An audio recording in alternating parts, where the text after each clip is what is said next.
It's hard not to notice how the floor is rising at the exact moment the walls are closing in. Sony reportedly stepping back from the PC ports, a live service like Highguard is finally shutting down after it couldn't hold the momentum, and a publisher like Nacon trying to reassure players while dealing with insolvency.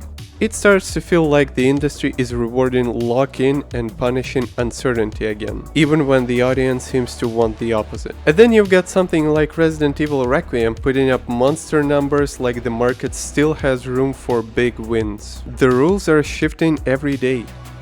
Let's start with the big one. It looks like Sony is going through with their decision to stop porting their exclusive to PC going forward after all.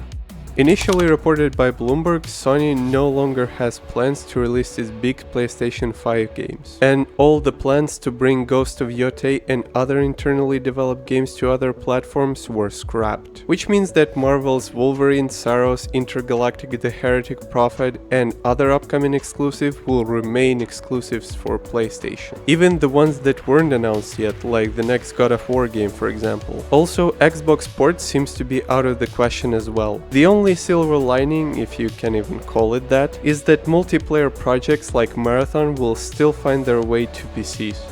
Yay, right? More live service games for us while all the exclusives left with Sony.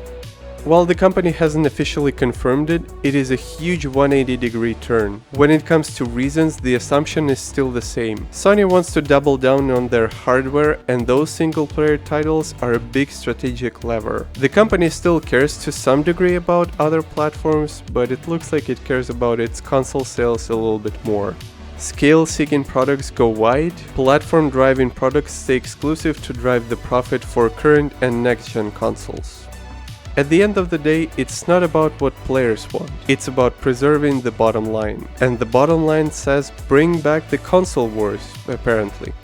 This still doesn't make sense to me in the slightest, considering the global hardware situation combined with the long revenue tail of PC ports, but then again, I don't have the right data to draw these conclusions. And as a PC gamer, I am honestly quite upset about it, so I'm definitely biased.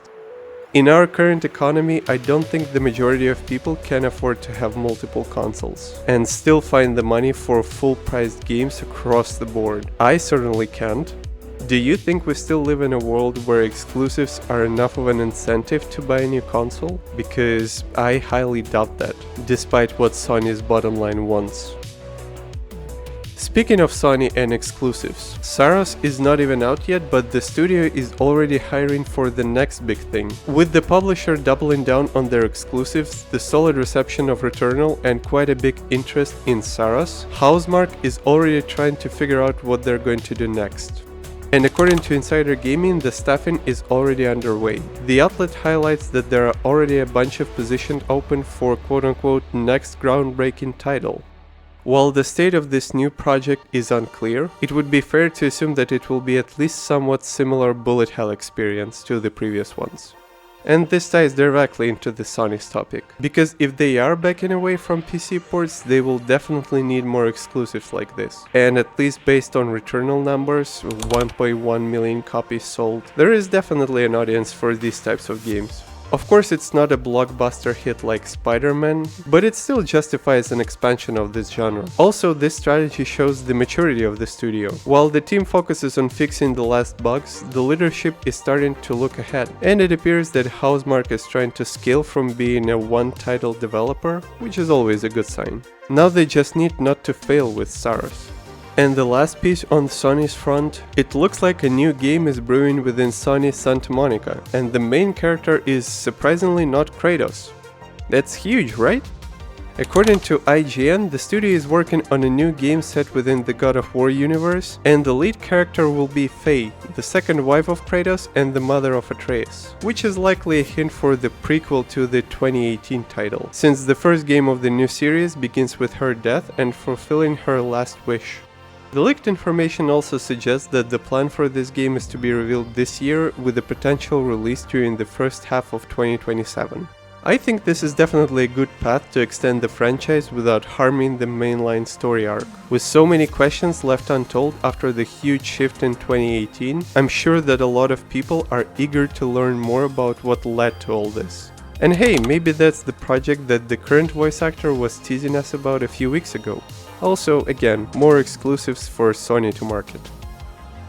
Also, quick thing, if you don't know who I am, my name is Alex, I'm a game producer and I'm here to help you get caught up on everything that's going on in the video game industry. Shifting gears just to put a pin on Highguard once and for all. Today is actually the day that this game shuts down for good.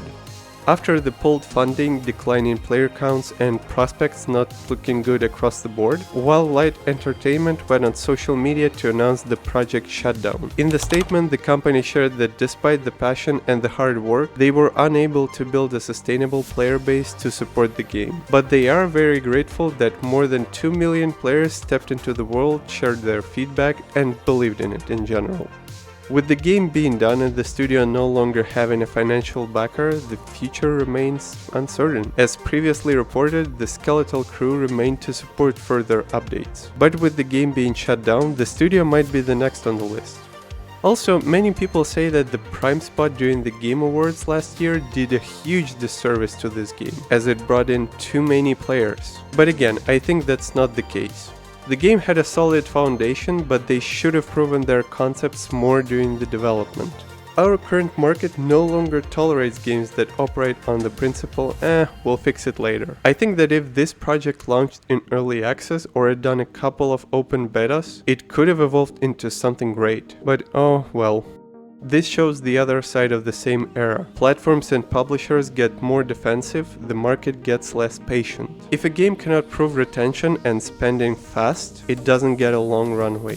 Fewer experiments, faster cuts. That's how the industry lives right now. And now we just have yet another example to go along with Concord. Moving on to Nacon, the publisher behind Robocop Rogue City, the infamous Golem, and the upcoming Terminator Survivors, is not doing so well lately. The company recently filed for insolvency, meaning they can no longer pay their debts, which might eventually lead to bankruptcy, and went radio silent. All that after the announcement last year that their most prominent licensing project based on the Terminator franchise was delayed quote-unquote indefinitely, and switched from being a multiplayer project to a single player. And honestly, I thought it was going to be the end of it. But from out of nowhere, Nacon Milan decided to break the silence and share a post on Steam that despite all the difficulties at the company, the studio is confident that the project will be released someday. Also, they shared a bunch of information about their studio, their goals with the game, and promised to provide updates more frequently going forward. Personally, I am kind of torn on this project and the publisher. While Nacon provided some solid results with Robocop, Golem was a complete and utter disaster. I mean, sure, they were just a publisher, but still they are now associated with this game. So the range for what this game is going to be is quite wide, especially if the company is in hot water. That being said, I'm glad that at least the studio developing this game went ahead to reassure the people that the project is still alive. So far it looks like the title will be released sooner or later, provided Nacon can stabilize operations through court proceedings. After all, small publishers get squeezed the hardest during times like this. And now, with Ubisoft trying to put all eggs into the Far Cry and Assassin's Creed baskets, I think we've all forgotten about Watch Dogs franchise. And it looks like the company is gearing up to bring it back, for better or worse. According to an episode of the Insider Gaming podcast, Ubisoft wants to re-release Watch Dogs Legion and frame it like a director's cut. The speculation suggests that the game might even feature additional content, a dedicated night mode, and newly recorded motion capture sequences. Unfortunately, it's just that, a speculation, as Ubisoft hasn't shared anything officially yet. While I think this franchise can still be viable, I don't think this strategy will yield any fruit. I mean, this specific strategy. Legion is definitely not the game people usually talk about when the topic of Watch Dogs come up. This is probably the worst title to revive the franchise with. It's probably the easiest one when it comes to development costs, yes. But in my humble opinion, repackaging a highly divisive game that didn't sell well and earn mixed reviews is just throwing marketing dollars down the toilet. With other big franchises still being in flux, it also sounds like Ubisoft is looking for a way to earn some quick cash from mid-tier games to bridge this gap. But in practice, it sounds like an insult to people who actually enjoyed the first game.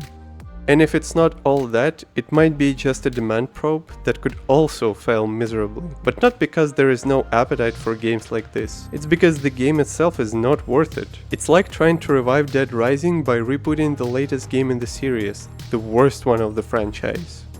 So my point in all this, cheaper doesn't actually mean it's not going to be a gigantic waste of time either way.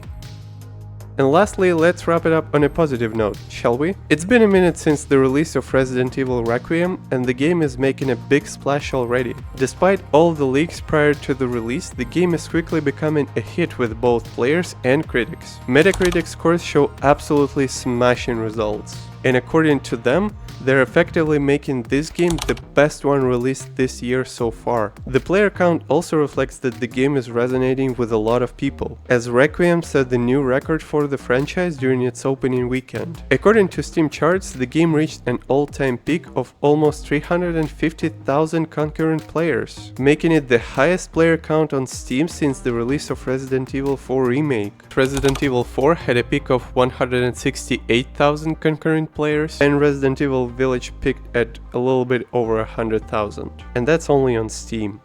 All in all, the predictions were correct, and this title showcases how to do a proper AAA game. Such a strong release shows that the franchise is in great shape and can certainly resonate with the modern audience. Capcom still hasn't shared any official numbers on earnings and whether the title is commercially successful or not, but I would be highly surprised if it isn't with a reception like this. Big polished AAA releases that land well become that much more valuable when everything else is tighter. By the way, have you played it yet? What do you think about the new formula? While the rules are shifting and publishers try to fall back on known strategies, play it safe, play it cheap, don't spend the money on any gambles, all that is great, and I get it. But if the audience has already shifted, the win might actually look smaller than it used to, and I'm not sure the companies are ready for that. Personally, I don't want the new chapter of console wars and make or break projects. Are you?